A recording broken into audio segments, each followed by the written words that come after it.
Good morning children. मैं Rahul sir आप सभी के सामने आप सभी का स्वागत करता हूं आज के क्लास में। और जो कि उम्मीद करते हैं कि आज आपका ये मोशन चैप्टर का आखिरी क्लास होगा, ठीक है। तो और चिल्ड्रन यहाँ तक मैं ये भी उम्मीद करता हूँ कि आप सभी को इस प्रकार के क्लास पढ़ के हमारे बहुत अच्छा लग रहा होगा और उम्मीद करता हूँ कि आप सभी को समझ में भी आ रहा होगा। तो चिल्ड्रन, अगर समझ में आ रहा है, आप सभी वीडियो देख रहे हैं यूट्यूब पे, तो उसको लाइक करना ना भूलें, ठीक है। लाइक करते रहें ताकि हमें प्रोत्साहन मिले। हमें अच्छा लगता है जब आप लाइक करेंगे, तो हमें और भी अच्छे से उस वीडियो को और उस वीडियो के द्वारा जो आप लोगों तक पहुंचाते हैं उसमें आपको और भी अच्छे से क्लियर हो पाए, ठीक है। तो चिल्ड्रन, चलिए आज का वीडियो हम बिना समय व्यतीत किए आगे बढ़ते हैं। आज के वीडियो में आज का वीडियो देखिए चिल्ड्रन, आज का वीडियो है हमारा पहला topic derive equation of motion by graphical method. जो हमने इक्वेशन ऑफ मोशन पढ़ा था, कितने इक्वेशन ऑफ मोशन पढ़े थे? First, second and third. First, second and third, पहला, दूसरा और तीसरा हमने इक्वेशन पढ़ा था। और उन्हीं तीनों इक्वेशन को हम ग्राफिकल मेथड से आपके सामने फिर से डिराइव करेंगे। एक बार तो हम ऐसे इक्वेशन के थ्रू हमने डिराइव कर चुका है, लेकिन आज हम डिराइव करेंगे बाय ग्राफ के मेथड से, यानी ग्राफिकल मेथड से हम उस इक्वेशन को, फर्स्ट, सेकंड और थर्ड इक्वेशन को हम कैसे डिराइव करते हैं। चलिए देखते हैं आज का वीडियो। तो चलिए देखिए यहाँ पे, अगर हम कह लें कि the body has a uniform acceleration, a body has a uniform acceleration a from a to b and its, क्योंकि या फिर कह लें कि the body has a initial velocity u which is oa in the graph and its final velocity v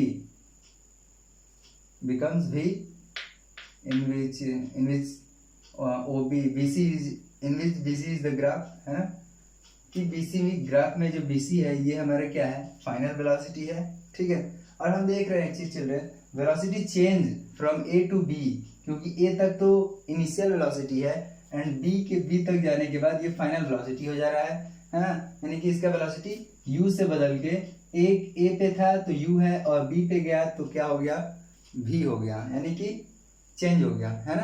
तो the velocity change A from A to B, A से B तक जाने में वेलोसिटी चेंज हुआ, यानी कि यहाँ पे जब वेलोसिटी चेंज हुआ तो जाहिर सी बात है कि एक्सेलरेशन उत्पन्न होगा, क्योंकि हम जानते हैं कि the rate of change of velocity is known as with time as known as क्या? एक्सेलरेशन।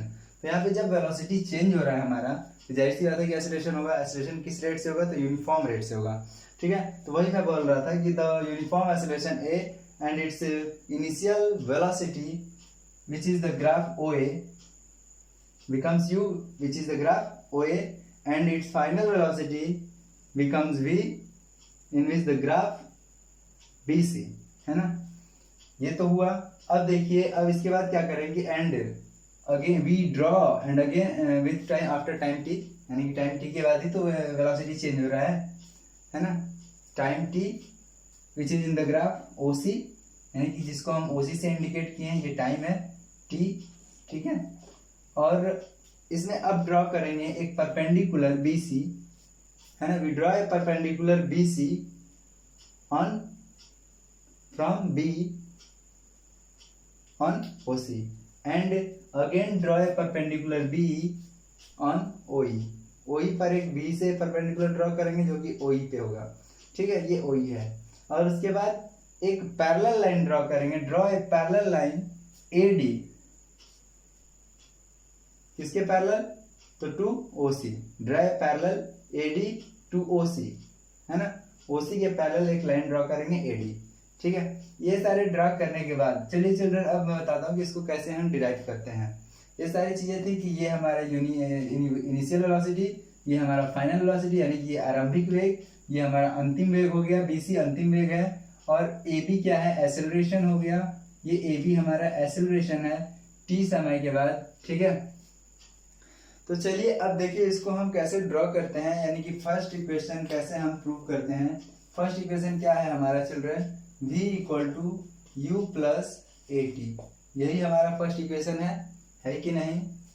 ठीक है, वेरी गुड। चलिए अब हम लिखते हैं क्या, देखिए नाउ लिखेंगे, नाउ नाउ लिखने के बाद यहाँ पे लिखेंगे हम कि द इनिशियल वेलोसिटी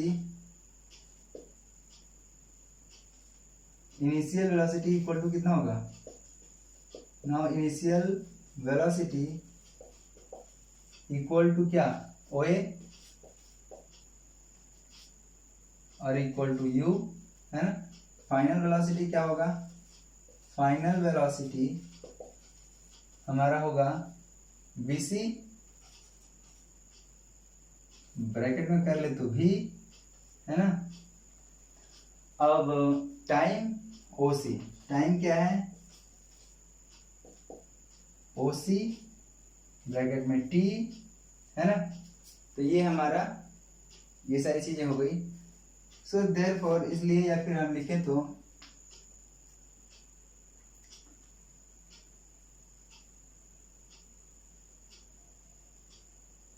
इसको हम bd प्लस cd लिख सकते हैं क्या। चलिए तो एक्सेलरेशन निकालते हैं। देखिए एक्सेलरेशन निकालते हैं।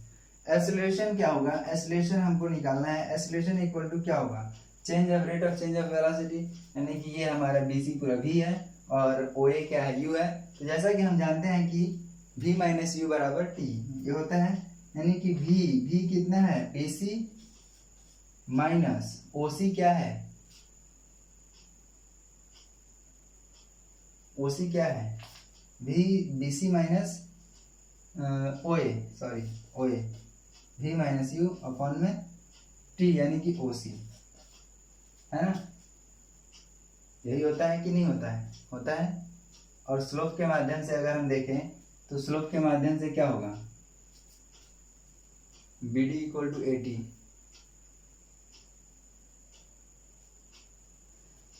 देखिए अब स्लोप के माध्यम से हमारा ये, अगर स्लोप के माध्यम से लिखने जाए तो हमारा ए बी ही तो एक्सेलरेशन है, और जब ए बी एक्सेलरेशन है तो इसका हम क्या लिख सकते हैं कि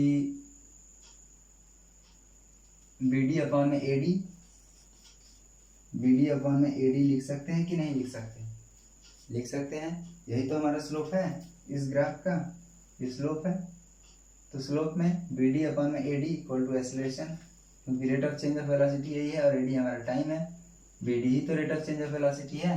तो स्लोप के माध्यम से ए बराबर हम इतना लिख सकते हैं। तो उसी को मैं इस तरह से लिखा, कोई दिक्कत नहीं है, ये स्लोप है हमारा, ठीक है। देखिए स्लोप कैसे, बी सी माइनस ओ ए, यानी ये पूरे बी सी में से ओ ए को अगर हम घटा दें, ध्यान से देखना बच्चों, यहाँ पे बी सी है और बी सी में से अगर ओ ए को हम इतना माइनस कर देते हैं तो हमारा क्या बचेगा, यानी ये इतना माइनस करेगा, मतलब ये इतना माइनस कर दिए, यानी कि बी सी में से अगर हम बी सी में से ओ ए को माइनस कर रहे हैं तो ओ ए बराबर क्या है हमारा, सी डी है कि नहीं है, ओ ए बराबर C D, because because A D parallel O C, क्योंकि जब ए डी पैरेलल ओ सी, ये दोनों लाइन पैरेलल है एक दूसरे के, ये पैरेलल है, तो इसकी बीच की जो दूरी होगी वो भी तो इक्वल होगी, यानी कि ओ ए बराबर सी डी होगी। तो यहाँ पे लिख देंगे, देखिए क्या आगे लिखेंगे, चलिए कोई बात नहीं आगे लिखेंगे। तो यहाँ पे ध्यान देना आप कि हम क्या बता रहे थे कि BC बराबर BC माइनस OA, अगर इस OA के जगह पे ये CD ले लेते हैं तो BC में से पूरा CD घटा देंगे तो हमारा BD बचेगा कि नहीं बचेगा, BD बचेगा।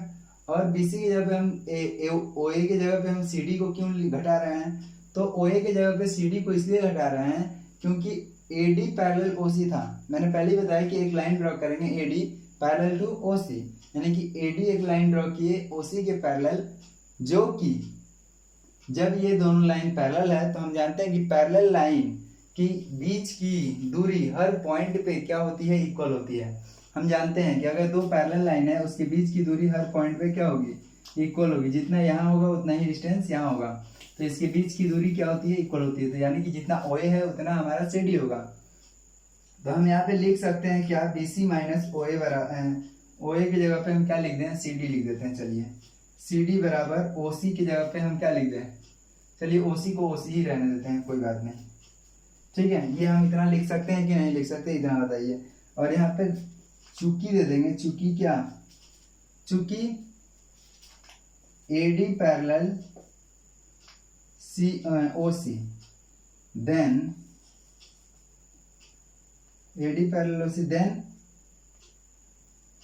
OA बराबर CD, ये होगा, ठीक है, ये होगा। इसके वजह से हमारा OA की जगह पे हम CD आ गया। तो अब देखिए जब BC में से हम क्या घटा दिए CD, तो बचा क्या BD, यानी BD अपॉन में OC बचा कि नहीं बचा, BD अपॉन में OC बचा। अब एक बात और ध्यान दीजिएगा चिल्ड्रन कि देखिए यहाँ पे OA, हाँ एक मिनट, देखिए यहाँ पे BD plus OC equal to OA A है, A equal to BD upon में OC हो गया।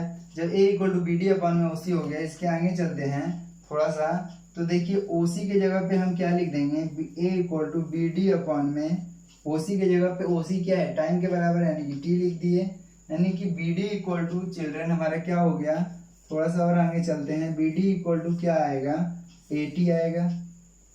ये आया कि नहीं आया, आया, बिल्कुल आया। अब देखिए इतना आने के बाद अब इसके आगे हम थोड़ा सा बताएंगे आपको कैसे। चलिए इसको मिटाते हैं, चूंकि हमारा BD इक्वल टू क्या था, 80 आ गया है, तो BD इक्वल टू 80 को हम फर्स्ट इक्वेशन मान लेंगे यहाँ पे। अब देखिए कि अब हम क्या करते हैं, BC इक्वल टू हम क्या लिख सकते हैं, ये बताइए। BC इक्वल टू हम लिख सकते हैं क्या,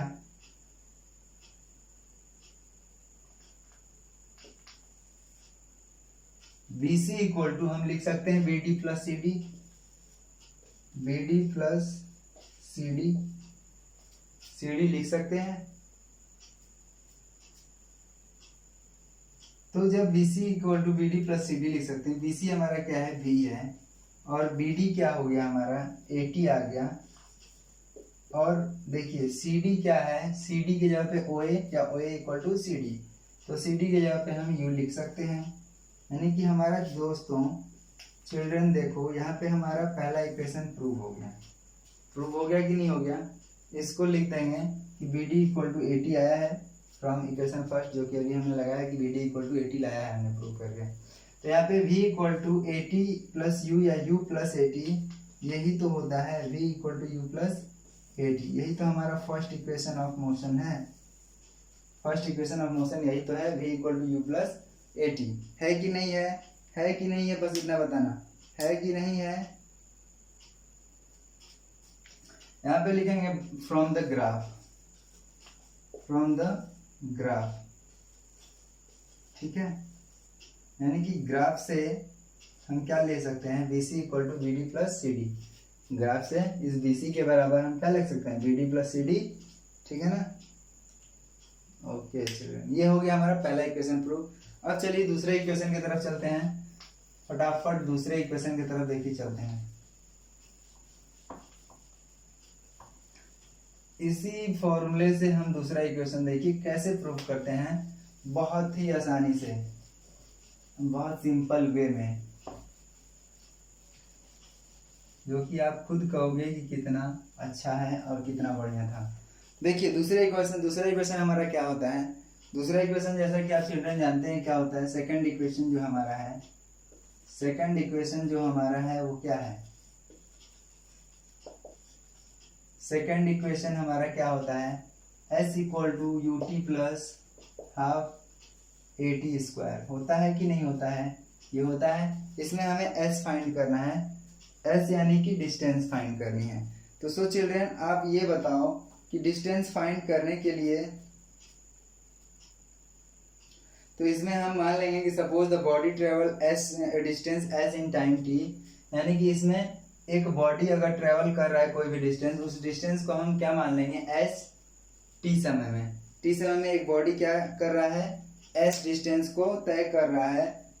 the distance travel by the body is given by the area of space between the velocity time graph. इसमें क्या निकालते हैं कि वेलोसिटी टाइम ग्राफ में, यानी कि वेलोसिटी टाइम ग्राफ जितना एरिया कवर करता है वही तो उसका डिस्टेंस होगा, जितना एरिया कवर करता है वही उसका डिस्टेंस होगा। इससे पहले भी हमने ग्राफिकल मेथड से आपको जो मैं फाइंड करना बताया था, डिस्टेंस और स्पीड वगैरह जो भी था, या एक्सेलरेशन बताया था फाइंड करना, तो उसमें हम क्या निकालते थे कि डिस्टेंस निकालने के लिए जो एरिया या इनक्लोज्ड फिगर जो बनता था उस ग्राफ के द्वारा, वेलोसिटी टाइम ग्राफ के द्वारा जो इनक्लोज्ड फिगर बनता था, या जो एरिया हमें जो स्पेस मिलती थी उस टाइम ग्राफ या स्लोप के द्वारा जो हमें इनक्लोज्ड फिगर जो भी मिलता था उस स्पेस का ही तो हम एरिया निकालते थे, और एरिया जो आता था वही उसका क्या होता था, डिस्टेंस होता था।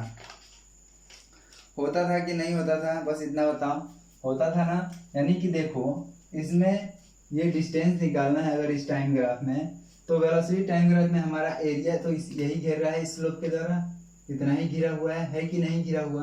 यानी कि ये ओ A B C, O A B सी यही एरिया तो घिरा हुआ है।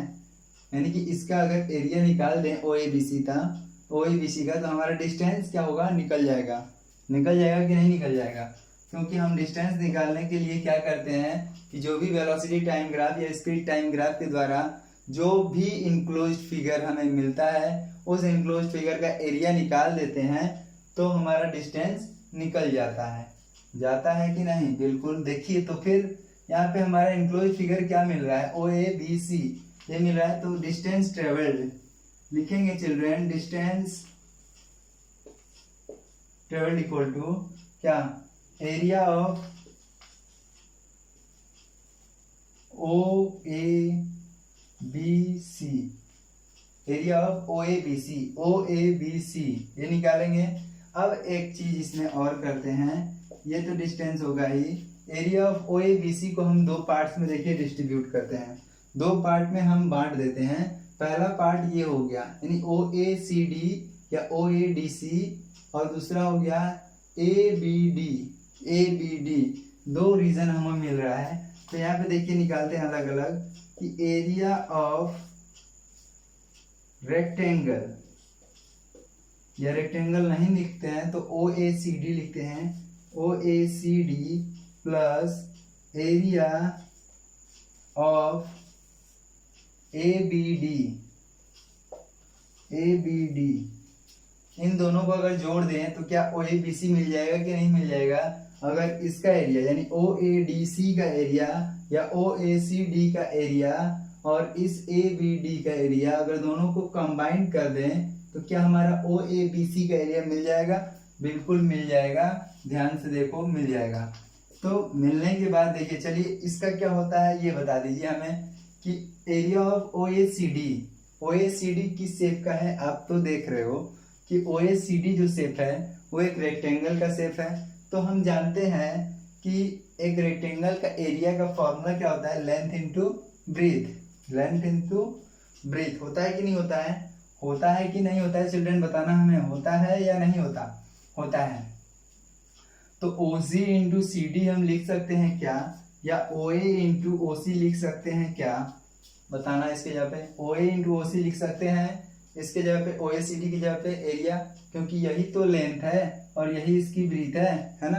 चलिए आगे बढ़ते हैं। देखिए area of A B D, A B D में क्या है, ए बी डी एक राइट ट्रायंगल है, क्योंकि ये परपेंडिकुलर था सी से, तो यहाँ पे भी तो 90 डिग्री होगा। तो इसका क्या होता है कि हाफ इंटू बेस, बेस क्या है एडी है, चलिए एडी लिख दिए, इंटू हाइट, हाइट क्या है बीडी है, चलिए बीडी लिख दिए। है कि नहीं है, आप बताना है कि नहीं है, बिल्कुल है। चलिए तो अब देखिए ओ ए बराबर क्या यू और इंटू ओ सी बराबर क्या टी, है कि नहीं है ना। अब प्लस हाफ एडी बराबर क्या, एडी बराबर देखिए ओ सी है, क्योंकि हम पैरेलल, ये दोनों क्या था पैरेलल था, पैरेलल होने का मतलब इक्वल है, यानी कि एडी बराबर ओसी, यानी कि एडी बराबर भी हम क्या लिख सकते हैं, टी लिख सकते हैं, क्योंकि एडी पैरेलल ओसी था। तो ओ ए बराबर सी डी या एडी बराबर यहाँ पे क्या होगा, एडी बराबर ओ सी भी होगा, ठीक है। तो यहाँ पे भी टी हो गया एडी बराबर, और बी डी बराबर क्या है ये बताइए, बी डी बराबर क्या है। तो बी डी बराबर, आप दोस्तों देखो चिल्ड्रन, बी डी बराबर हमने पहले ही फाइंड किया था, तो बी डी बराबर क्या फाइंड किया था 80, तो बी डी बराबर हम क्या लिख देंगे 80, लिख देंगे कि नहीं, लिख देंगे। आप देख रहे हो कि इक्वेशन बन रहा है, इक्वेशन आपके सामने आ रहा है। हमने डिस्टेंस ट्रेवल को एस माना, है, तो S equal to U T, U into T यानी यू टी प्लस 1/2 और t इंटू ए टी यानी कि हाफ ए टी स्क्वायर। यही तो चिल्ड्रन हमारा था सेकंड इक्वेशन, यही था कि नहीं था? था ना। ए टी कहाँ से आया? तो फ्रॉम इक्वेशन फर्स्ट से, यानी बी डी बराबर ए टी जो हमने पहले प्रूफ किया था। बी डी बराबर ए टी हमने जो पहले प्रूफ किया था, उसी के आधार पे हमने यहाँ पे बी डी की जगह पे क्या लिख दिया? ए टी लिख दिया। ठीक है चिल्ड्रन, चलिए वेरी गुड। ये दूसरा इक्वेशन हमारा क्लियर हुआ, डिराइव हुआ। अब बढ़ते हैं नेक्स्ट इक्वेशन यानी कि थर्ड इक्वेशन की तरफ। थर्ड इक्वेशन में भी हमें क्या लेना है? डिस्टेंस ट्रेवल ही लेना है। थर्ड इक्वेशन में भी डिस्टेंस ट्रेवल लेना है। चलिए थर्ड इक्वेशन की तरफ बढ़ते हैं आगे। ये तो हमारा सेकेंड इक्वेशन आज क्लियर हुआ अभी ग्राफ मेथड से। अब हम थर्ड इक्वेशन की तरफ बढ़ेंगे। थर्ड इक्वेशन क्या कह रहा है? चलिए थर्ड इक्वेशन देखिए क्या होता है। थर्ड इक्वेशन क्या होता है आप जानते हो कि नहीं जानते? थर्ड इक्वेशन क्या होता है?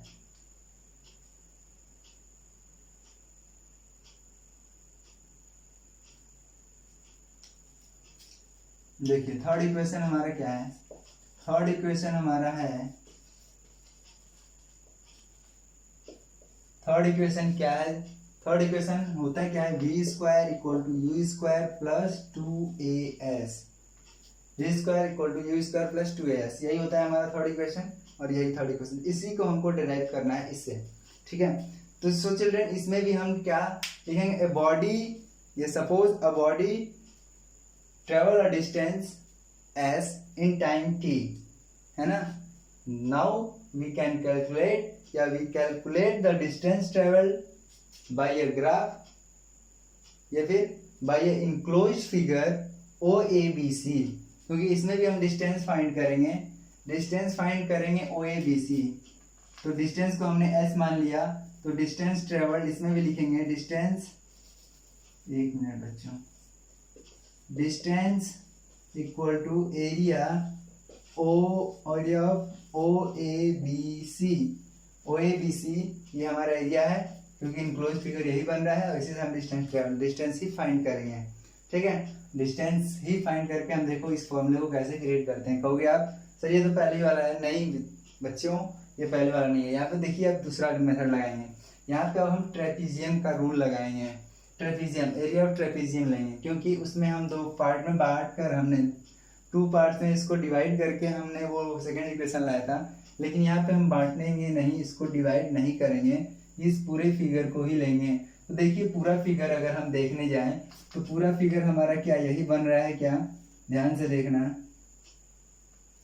पूरा फिगर क्या यही बन रहा है? अगर एक बार ध्यान से देखो तो क्या यही बन रहा है? ओ ए और बी सी, यानी कि ये बी सी हो गया और ये ओ ए हो गया। तो ध्यान से देखना, सॉरी यहाँ पे हो गया सी, और ये हो गया बी। तो क्या यही बन रहा है कि नहीं फिगर? ये पूरा फिगर यानी कि इसके द्वारा ये पूरा फिगर यही है कि नहीं है? तो ये एक फिगर किसका शेप है? आप जानते हो कि ट्रेपीजियम का शेप है। ट्रेपीजियम में 2 नॉन पैरेलल साइड होता है और 2 पैरेलल साइड होता है ना।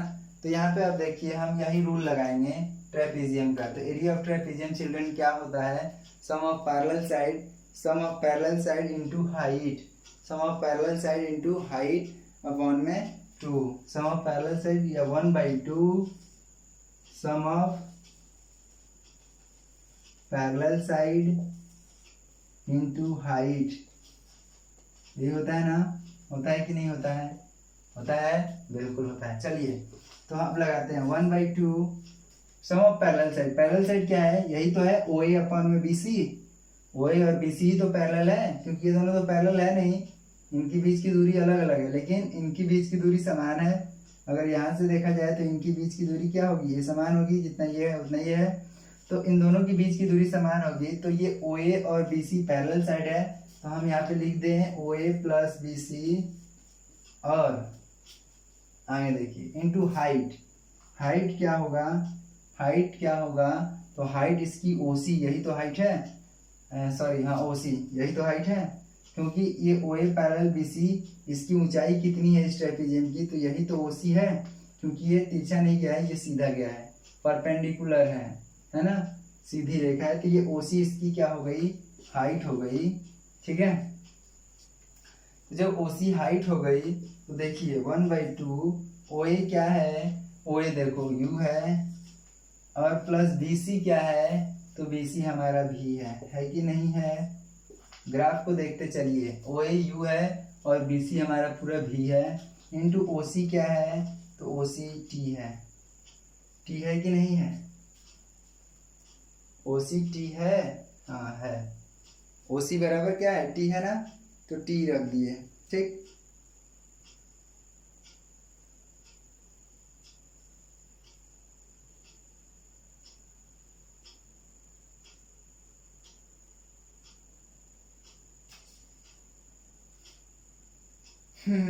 देखिए तो यहाँ से हमको क्या मिल रहा है, आप देख रहे हो कि क्या मिल रहा है, अब जरा सा ध्यान देना कि क्या मिल रहा है, क्योंकि इसमें देखो हमें ना भी चाहिए और ना ही हमको क्या चाहिए, टी चाहिए, ना ही भी चाहिए और ना ही टी चाहिए, भी तो चाहिए लेकिन टी नहीं चाहिए, है ना, टी नहीं चाहिए, तो क्या कर सकते हैं, चलिए देखते हैं क्या हो सकता है हमसे, जो होगा वो तो करेंगे ही करेंगे। ठीक है, चलिए तो देखिए यहाँ पे हम क्या कर रहे हैं, हाँ ये 2s तो हो गया, लेकिन 2as, तो यहाँ पे v इक्वल टू हम क्या रख दें, v है, u है, s है, तो ऐसा हम क्या रख दें, ये 2s हो जाएगा, q equal to v, u plus v into T, T के जगह पे हम a, vd क्या है, नहीं, vd इक्वल टू 80 है, तो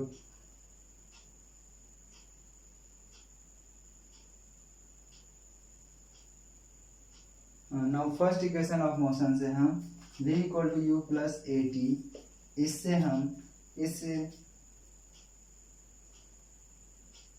t की जगह पे क्या रख देंगे बताइए, v माइनस यू कर देंगे ये, और t की जगह पे हम रख देंगे अपॉन में a, इतना हम रख सकते हैं कि नहीं, from first equation of motion से, फर्स्ट इक्वेशन ऑफ मोशन से हम इसको इतना रख सकते हैं कि नहीं, बस इतना बताइएगा।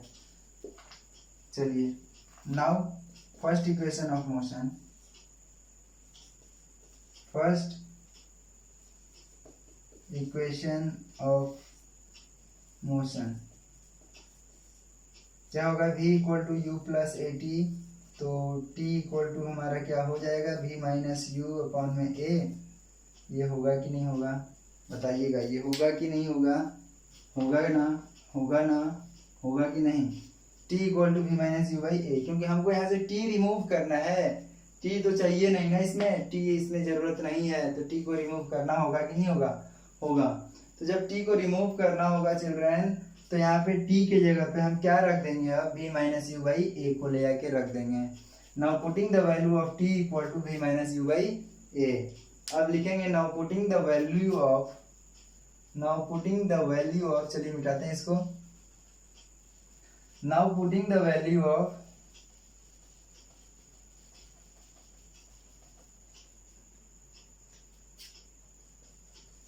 now putting the value of t equal to v minus u by a in equation, मान लो जो भी था फर्स्ट था, इक्वेशन फर्स्ट है ना, उसको फर्स्ट मान लेंगे। फर्स्ट में क्या था, s equal to 1/2 u plus v और इंटू टी, यही था ना, तो इस t के जगह पे हम क्या रख देंगे, इस v minus U by A को रख देंगे, इसको रख दिए। चलिए देखिए अब क्या करेंगे, तो ये चिल्ड्रन ध्यान देना, ये a और यहाँ पे 2 है, यानी पूरे बटे 2, तो इन दोनों का तो मल्टीप्लाई हो जाएगा, यानी कि ये हो जाएगा u प्लस v और ऊपर हो जाएगा v माइनस यू और बटे में 2a हो जाएगा ना, क्रॉस मल्टीप्लाई कर देंगे तो ये हो जाएगा 2as equal to u plus भी और एक ब्रैकेट में और दूसरे ब्रैकेट में v माइनस यू। तो इसको हम v प्लस यू भी कर देंगे क्योंकि u प्लस भी है तो v प्लस यू रख सकते हैं, इसको v माइनस यू कर देंगे। ठीक है, तो ये देखिए a प्लस बी और a माइनस बी। आप चिल्ड्रन जानते हैं एक फॉर्मूला होता है a square minus B square equal to a plus B और a माइनस बी। होता है कि नहीं होता है? होता है, मैथ्स में आप पढ़े होंगे। a square minus B square का होता है a प्लस बी और a माइनस बी। तो हम a प्लस बी और a माइनस बी की जगह पे क्या इसको हम रख सकते हैं? उसी प्रकार यहाँ पे v प्लस यू और v minus U, a plus B और a माइनस बी है। ठीक है, चूंकि यहाँ पे हम रख देंगे, देखिए अब इसके आगे हम थोड़ा सा जस्ट आगे बढ़ते हैं थोड़ा सा।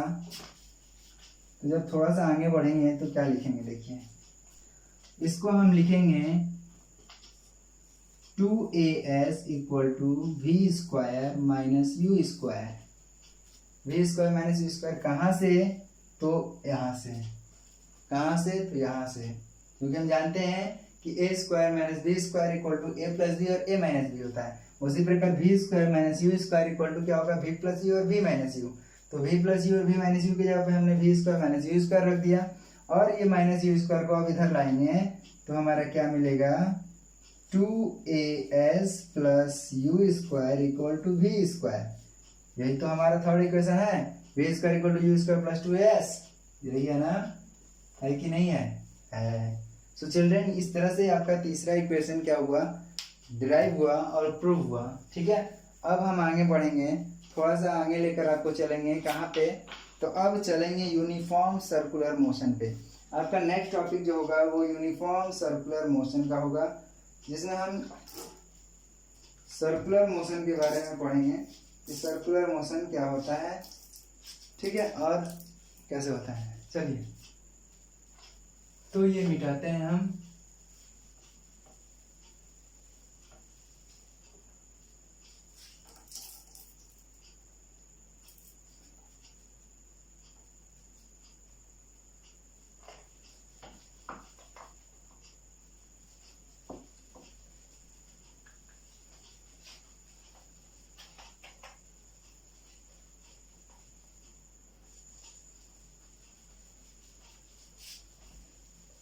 ग्राफिकल मेथड से आप अभी तक सीखे कि ग्राफिकल मेथड से हम कैसे तीनों इक्वेशन को प्रूव करेंगे या डिराइव करेंगे। अब हम बढ़ेंगे सर्कुलर मोशन की तरफ, जो कि आपके चैप्टर का लास्ट टॉपिक है बच्चों, आपके इस लेसन 1 का लास्ट टॉपिक, जो कि आज आपके सामने होगा। और इसको आप ध्यान से समझिएगा क्योंकि लास्ट है और इंटरेस्टिंग भी है। ठीक है, तो इसको मैं कहूँगा कि ध्यान से आप सुनिएगा और समझिएगा। ओके बच्चों, ठीक है। चलिए, तो नेक्स्ट टॉपिक की ओर हम बढ़ते हैं इसी के साथ, यूनिफॉर्म सर्कुलर मोशन के बारे में। यूनिफॉर्म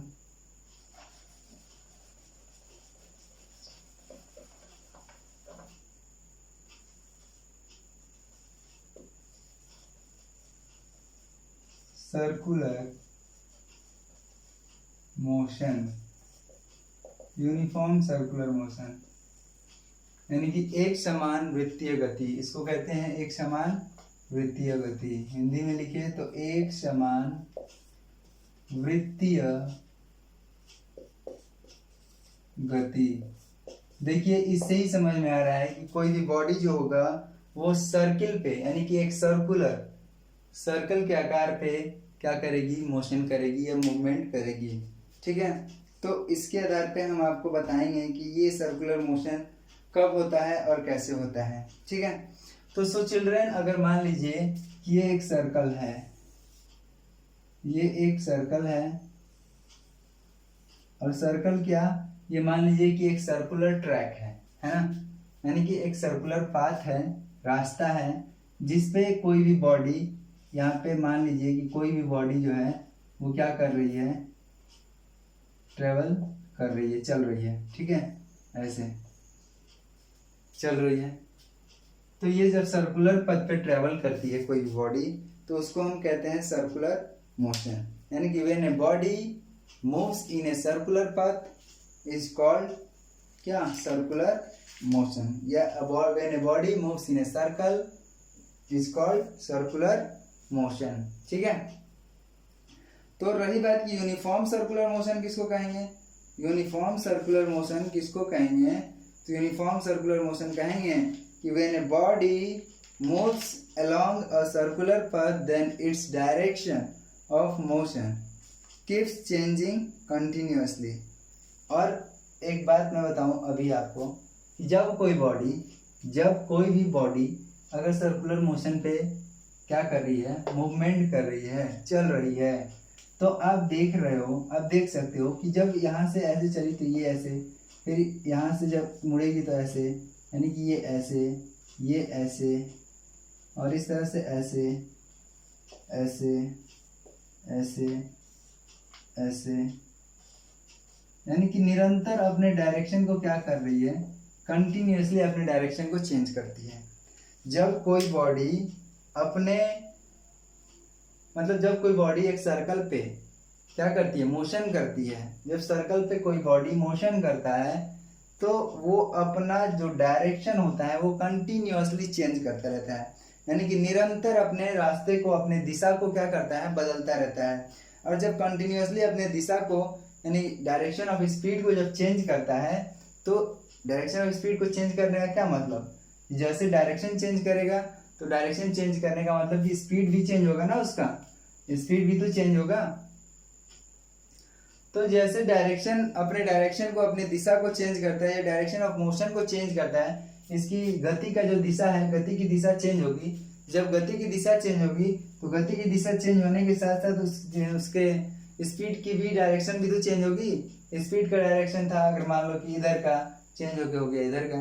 तो जब ये होता है यानी कि चेंज इन डायरेक्शन होता है, तो उसमें बॉडी में क्या होगा, एक्सेलरेशन उत्पन्न होगा कि नहीं होगा, सिंस द वेलोसिटी चेंज, यानी कि जब डायरेक्शन चेंज होगा तो हम जानते हैं कि जब डायरेक्शन चेंज होता है तो उसके साथ साथ वेलोसिटी भी चेंज होता है, और जब वेलोसिटी चेंज होगा तो उस बॉडी में एक्सेलरेशन क्या होगा, प्रोड्यूस होगा, एक्सेलरेशन प्रोड्यूस होगा, क्योंकि जब डायरेक्शन चेंज होगा और डायरेक्शन चेंज होने की वजह से वेलोसिटी चेंज होगी, क्योंकि इससे पहले आपको पढ़ाया गया है वेलोसिटी चेंज होती है जब डायरेक्शन चेंज होगा तब, और जब फिर उसकी स्पीड चेंज होगी तब वेलोसिटी क्या होती है, चेंज होती है। तो जब यहाँ पे डायरेक्शन ऑफ मोशन चेंज हो रहा है, यानी मोशन का डायरेक्शन जब चेंज हो रहा है तो उसकी स्पीड क्या होगी, चेंज होगी, और जब स्पीड चेंज होगी वेलोसिटी चेंज होगा, वेलोसिटी चेंज होने के तत्पश्चात, और जब चेंज होता है वेलोसिटी में परिवर्तन आती है, तो वेलोसिटी के परिवर्तन दर को ही तो हम क्या कहते हैं, एक्सेलरेशन। तो जब वेलोसिटी चेंज होगा तो ऑटोमेटिकली क्या होगा, उसमें उस बॉडी में जो वृत्तीय पथ पर गति कर रहा है उसमें एक्सेलरेशन प्रोड्यूस होगा, एक्सेलरेशन प्रोड्यूस होगा, होगा कि नहीं होगा, होगा कि नहीं होगा, आप बताओ, होगा कि नहीं होगा। ठीक है, यानी कि क्या कहेंगे उस समय कि therefore the motion along a circular path is said to be accelerated motion, या फिर एक्सेलरेशन, एक्सेलरेटेड हो जाएगा, त्वरित हो जाएगा। और यूनिफॉर्म सर्कुलर मोशन किसको कहेंगे, तो यूनिफॉर्म सर्कुलर मोशन क्या सर्कुलर मोशन से अलग है, सर्कुलर मोशन से अलग है नहीं, अलग नहीं है, लेकिन थोड़ी सी बदलाव है, क्या उसमें जुड़ जाएगा कि when a body covers when a body travels in a circular path, है ना, when a body travels in a circular path with uniform speed, then a body is said to be uniform circular motion। तब वो body क्या कहलाएगा कि वो uniform circular motion कर रहा है। कब, जब कोई भी वस्तु या कोई भी बॉडी अगर सर्कुलर पथ पर गति कर रहा है तो उसकी स्पीड क्या होनी चाहिए, समान होनी चाहिए, यूनिफॉर्म स्पीड होनी चाहिए। यानी यूनिफॉर्म स्पीड के साथ जब कोई बॉडी सर्कुलर पथ पर ट्रेवल करता है तो उसको हम कहते हैं यूनिफॉर्म सर्कुलर मोशन। ठीक है, यूनिफॉर्म सर्कुलर मोशन कहते हैं, या फिर कह लें तो सर्कुलर मोशन, और अदर वर्ड में कहें तो क्या, सर्कुलर मोशन जो है वो एक्सेलरेटेड तो होता ही है, यानी कि त्वरित हो जाता है। क्यों त्वरित होता है, क्योंकि सर्कुलर पथ पे गति करते हुए वो हमेशा अपना निरंतर अपने गति की दिशा को चेंज करता रहता है, परिवर्तन करता रहता है, जिसके कारण उसमें उसकी वेलोसिटी चेंज होती है, और वेलोसिटी चेंज होने के कारण उसमें क्या होता है, त्वरण उत्पन्न होता है, यानी कि वो त्वरित हो जाता है। ठीक है, जैसे कि अगर thus the motion in a circle with constant speed is an example of accelerated motion। ठीक है, चलिए अब आगे बढ़ते हैं थोड़ा सा इससे आगे। क्या अगर 1 मिनट।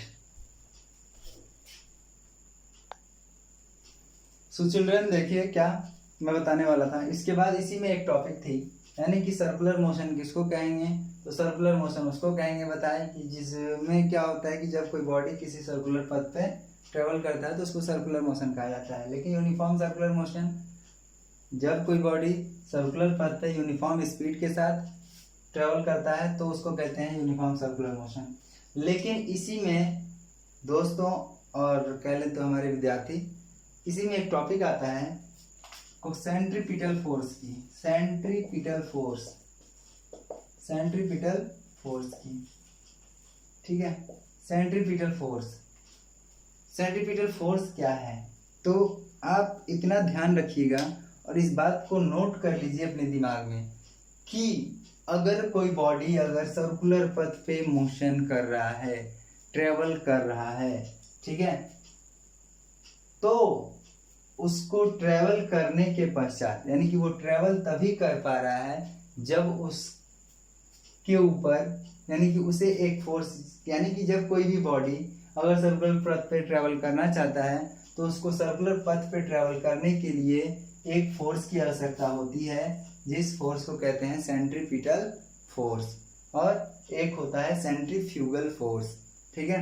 ये दोनों फोर्सेस हैं जो कि जरूरत होती है जब कोई भी इंसान सर्कुलर ट्रैक पर गति कर रहा होता है तो उसको, ठीक है।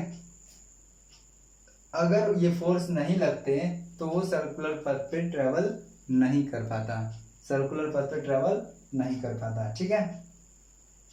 तो कह सकते हैं कि the force which is needed to make an object travel in a circular path, the force which is needed to make an object travel in a circular path, यानी कि वो फोर्स, ये सेंट्रीपिटल फोर्स क्या है, तो centripetal force वो force है जिसकी जरूरत होती है या जो कि उस वस्तु को सर्कुलर पथ पे ट्रेवल करने योग्य बनाता है या ट्रेवल करने देता है, ठीक है ना।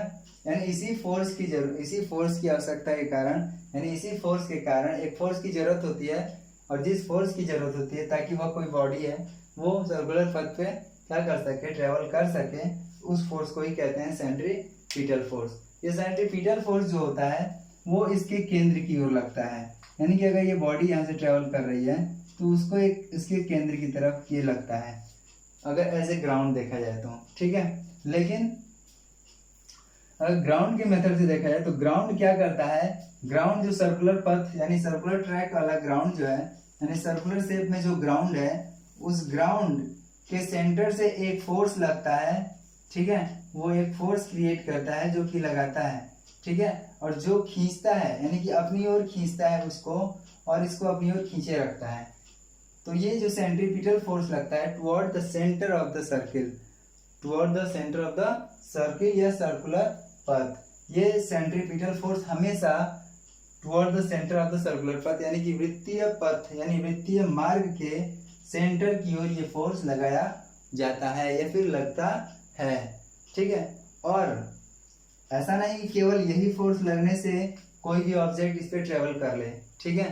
अगर कोई साइकिलिस्ट है यानी साइकिल चला रहा है सर्कुलर ट्रैक पे, तो जब साइकिल चला रहा है तो देखते हैं कि वो झुका होता है, वो झुका होता है अंदर की ओर, है ना, अंदर की ओर झुका होता है, क्योंकि ये जो सेंट्रीपिटल फोर्स है, जब सर्कुलर मोशन पे यानी कि जब सर्कुलर पथ पे कोई बॉडी मोशन कर रहा है तो उस पे एक फोर्स लगता है जिसको हम कहते हैं सेंट्रीफ्यूगल फोर्स, जो कि बाहर की ओर लगता है, ठीक है, बाहर की ओर लगता है। सबसे पहले सर्कुलर ट्रैक पे लगने वाला जो फोर्स होता है वो सेंट्रीफ्यूगल फोर्स होता है ताकि वो उसको गिरा देता है, ठीक है। लेकिन ये वहां पे इसी गिरने की वजह से यानी इसी को बचाने के लिए एक फोर्स लगाया जाता है, यानी कि इस फोर्स की जरूरत होती है उस फोर्स की, ताकि उसको उधर गिरने ना दे। ये सेंट्रीफ्यूगल फोर्स जो होता है वो आउटसाइड यानी आउटवर्ड्स लगता है, सर्कुलर पथ के आउटवर्ड लगता है, लेकिन जो सेंट्रीपिटल फोर्स होता है वो सर्कुलर पथ के इनवर्ड लगता है यानी अंदर की ओर लगता है।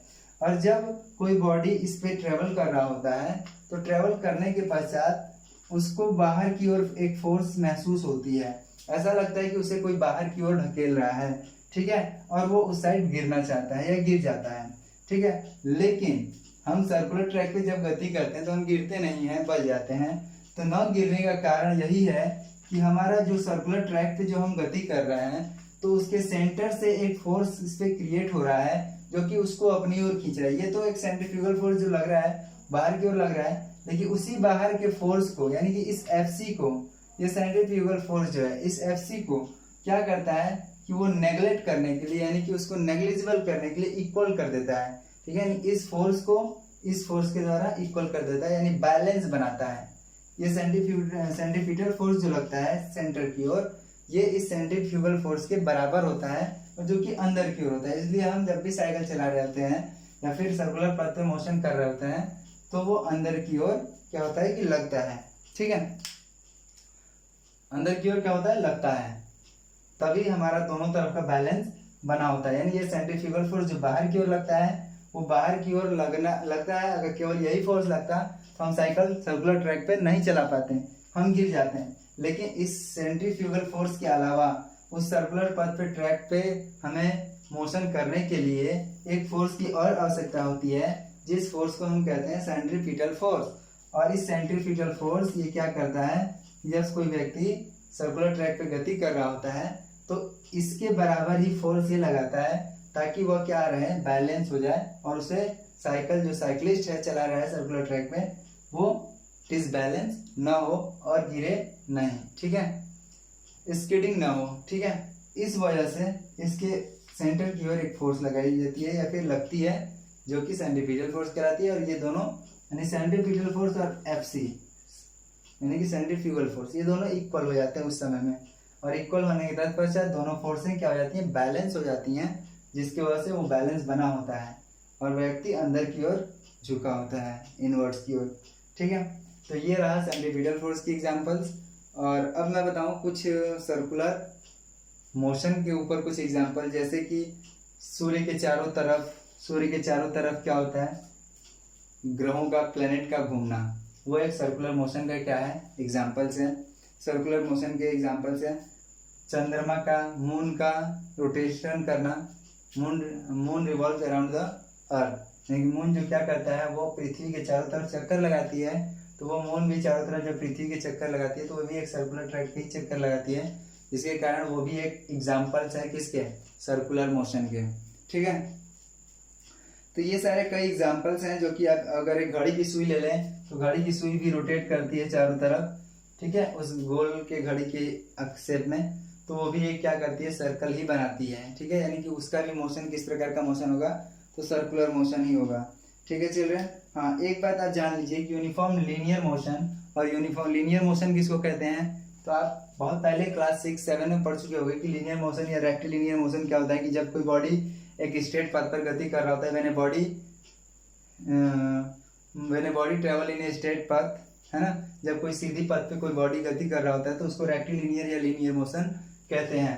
लेकिन सर्कुलर मोशन किसको कहते हैं, जब कोई बॉडी वृत्तीय पथ पर गति कर रहा होता है तो उसको हम सर्कुलर मोशन कहते हैं। दोनों में डिफरेंस इतना है कि वो एक्सेलरेटेड नहीं होता क्योंकि वो एक समान स्पीड से गति कर रहा होता है और चलता जाता है, लेकिन सर्कुलर मोशन में उसकी स्पीड चेंज होती है, वेलोसिटी चेंज होती है, जिसकी वजह से उसमें एक्सेलरेशन उत्पन्न हो जाता है, ठीक है।